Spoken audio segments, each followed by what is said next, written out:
It's been another historic week as a sitting president and presumptive presidential nominee ends his reelection bid. Nothing can come in the way of saving our democracy.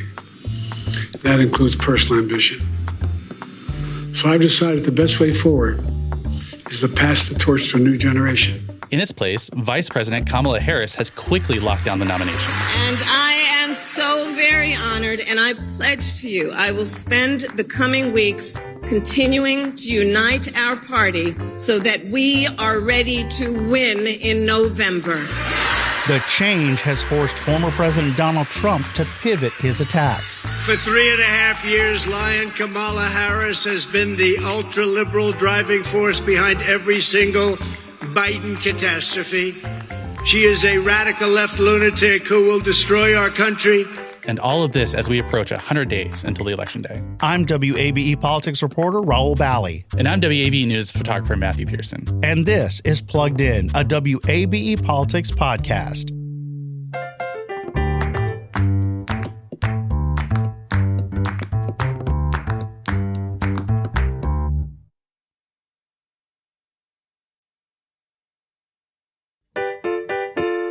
Matthew, welcome to the show. Thanks for jumping on board while Sam is enjoying some time away. Thanks. I'm happy to be here behind a microphone instead of a camera. Let's get into another historic week in the 2024 presidential race. And I know we use the word historic a lot, but look, these events the past 2 weeks are legitimately going to be in history books, starting with the announcement this past Sunday. So I want to hear about the immediate reaction here in Georgia. So in the hours after Sunday's social media post that Biden would end his reelection bid and back Vice President Harris, I went to a rainy strip mall in Snellville.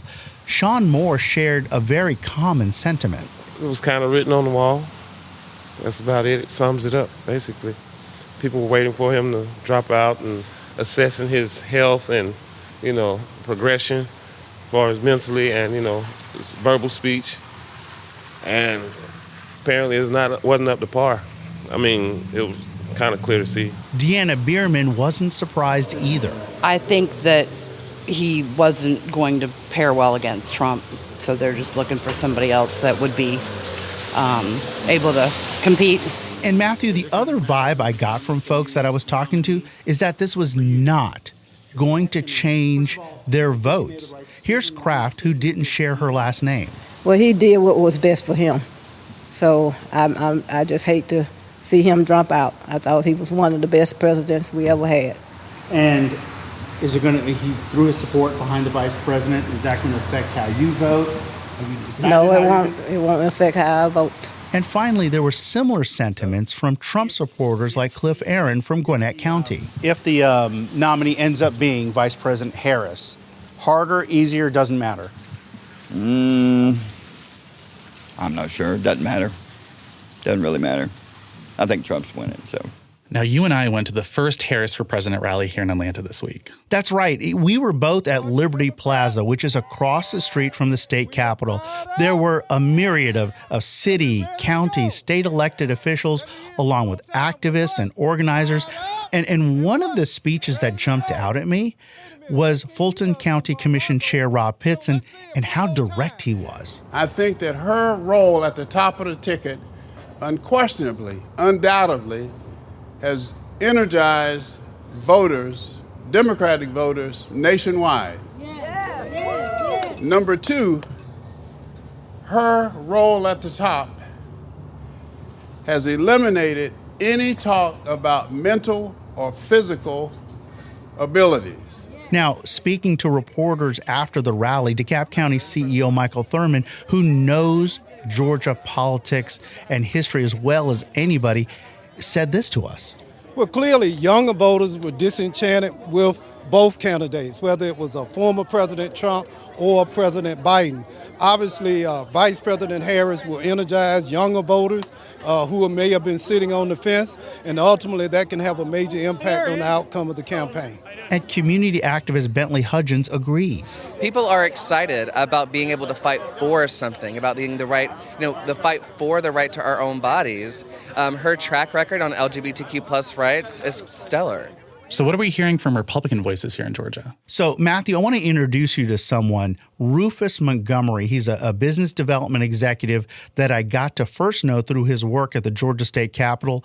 He is a Republican presidential elector for the state of Georgia. He was at the RNC as a delegate. He's one of the powerful black voices for Republicans, and he shared these thoughts on Vice President Harris now being at the top of the ticket. I actually believe the black male support for the Republican nominee for president, Donald Trump, actually goes up because as African Americans start looking at VP Harris's record and what would happen through a Harris term and compare that to what happened for African Americans during a Trump term, Trump was very specific about what he did for African Americans. We can go through the list, the things on the criminal justice side, the things on the historically black college side, the things he did with the opportunity zones. And also this week, Matthew, I was on a press call with former President Trump himself, and here were some of his thoughts. Well, she ran for president and she failed badly. She never even made it to Iowa.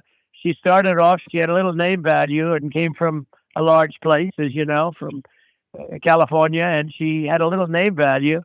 And the name value didn't last long because she ended up dropping like a rock as soon as people got to know her. She was decimated in debates. He also had some thoughts about possibly debating Vice President Harris. Well, I haven't agreed to anything. I agreed to a debate with Joe Biden, but I want to debate her, and she'll be no different because they have the same policies. So for now, the next big event is this Tuesday when Vice President Harris is scheduled to make her first presidential campaign stop in Atlanta. We're also, of course, keeping an eye out for when former President Trump comes back and watching for his vice presidential nominee, J.D. Vance, hitting the campaign trail in Georgia as well. Let's take a break here. This is Plugged In, a WABE Politics Podcast.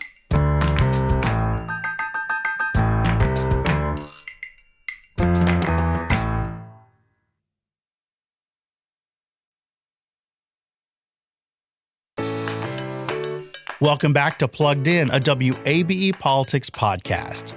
So, I don't know if this bothers you. I've never actually asked you this question, but I want to share something that I do to you in public, Matthew. I introduce you as Matthew Pearson, WABE Radio's photographer. And, I think I do it because you see the puzzled looks on people's faces. Seriously, first of all, does it bother you? And second, how do you answer that? It doesn't bother me at all. I mean, I love those puzzled looks. And when you first started doing it, I used to answer all the time by saying, you know how Rahul has a face for radio? You can kind of think of my photos the same way. I forgot you used to do that. Yeah. But one of my favorite responses I got was during my first time covering the legislative session. One of the Senate doorkeepers, while I was leaving, was like, I can't wait to see your photos on the radio. Oh, that's right. Yeah, I remember that. But seriously, I think it's important to answer that because people have asked that. What is your role when you take photos, you come out in the field? As we mentioned in the first segment, you were at the first Harris for President rally at Liberty Plaza across the street from the state capitol. What is your role when you're doing that? Well, we're not just a public radio station anymore. We're a public media service. We give news in multiple different ways. A lot of people don't listen to us on the radio. They're listening to us online. They're streaming us through their devices, and they're consuming us on social media. And, social media is such a visual medium. And the radio station realized that, you know what, we need to make our visuals look good to keep people engaged and interested. And a perfect example of that is for those of you who follow me on what was called Twitter, now called X, the 4 pictures from that rally are actually your pictures. So we as reporters on a regular basis try to use your photography. Same with, when I tweeted out about the vice president coming to Atlanta for a presidential campaign stop. Again, using your photography, which is so much better. But the one thing I wanted to talk about that I always like mentioning to people when people ask me about my job is the good and the bad of our jobs. We have a front row seat to history, but it's also not as glamorous as it looks. No, it's true. It's not all glamour. One of our podcast producers, Kevin Rinker, said to me the other day that he loved how faded and sun bleached my WAB hat was. And I told him it's because the way that we're out there for hours, sometimes just having to hurry up and wait on tarmacs, camped outside of campaign rallies or in front of the county jail. Speaking of hurry up and wait, a perfect example of that is our day around the debate in Midtown Atlanta between former President Trump and President Biden. Absolutely. Our day started off together, you and I, waiting for hours on the tarmac there at the airport for Trump's arrival, and the hot sun, baking and sweating and bleaching our hats. And from the moment I filed there, I had to rush off and head up to downtown to wait another 5 hours inside of a hotel ballroom for President Biden to show up after the debate to speak to some of his supporters. So on a little more serious of a note, something interesting you said to me earlier this week when we were prepping for this show, and hopefully I get the kind of the quote right. If you crop your photos, you're not close enough. And I want to talk about that in the context of what happened in Butler, Pennsylvania, as so many reporters and crews, they hit the ground, or their security officers made them hit the ground. But when you watch the video, you watch this group of photographers right in front of former President Donald Trump. They just swung into action. They just kept doing their jobs. They're the ones responsible for some of those iconic images because those photographers didn't blink. Yeah, surprisingly, for some reason, for photographers, any survival instinct that a normal person might have just gets overridden by that instinct and reflex to just photograph. And it's much to the disdain of my editors and my family. I know I'm doing my job well when I get a text message from our editor telling me, hey, get some distance from the action. And those photographers in Butler, Anna Moneymaker, Doug Mills, Evan Vucci, just happened to be in the buffer when those shots were fired, which is typically a secured and barricaded area that photographers are escorted to get in close. And they didn't have any way to get further out. And that instinct just kicked in to just take those photos. Back to that quote. Where did that quote come from? When I said, if you have to crop, you're not close enough, I was paraphrasing a famous quote by war photographer and photojournalist Robert Capa, who actually said, if your photos aren't good enough, you aren't close enough. Now, Capa died in 1954 when he stepped on a landmine. And the technology in our cameras now is much more advanced, which makes it a lot easier to make a good frame from a distance. But the best photos are still likely going to be the ones that place your audience right in the middle of the action. And to do that, you usually have to be right there. Let's go back to Butler because there were lots of cameras there. What would you have done if you were still, in the back with the rest of the photographers? You may not have been one of the four in the buffer. Well, I'm usually one of the ones in the back in the place that we call the throw. Like that's where you and I are at most of these kinds of events. And one of the photographers back there, Eric Lee, used to work for St. Louis Public Radio, and he's now at the New York Times as a photo fellow. You do the same thing. That instinct, anytime chaos starts to happen, is just to photograph, no matter what. And he made some great images. But those images, aren't the ones that we're seeing out there on the newspaper front pages. They're not the ones we're seeing all over the internet, because the ones that are going to make the most impact and tell the story the best are really going to be the ones that are up close. There were some interesting social media posts and tweets about people who felt like some of the pictures from Butler were taken out of context, or they were biased, or they were cropped funny. How do you as a photographer, this is almost a journalism ethics question, do you look at pictures a certain way, to make sure they're in context, that there's not bias? Is there a role for a photographer in that? There is, absolutely. And the best photo is going to be the one that shows the truth. And that's another paraphrase of a Robert Capa quote there, actually. And that's something that we constantly have to think about, is making sure that we're presenting the scene accurately.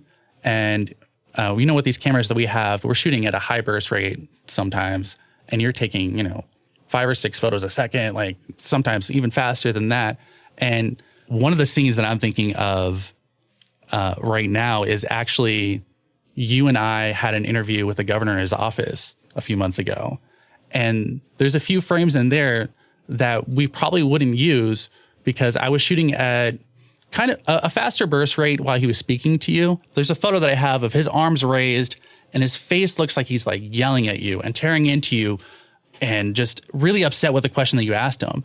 But that wasn't the true scene that was there at all. It just happened that he was gesticulating that way, and the way that his mouth was moving because of the words that he was shaping just looked a lot more aggressive than what the conversation was actually about.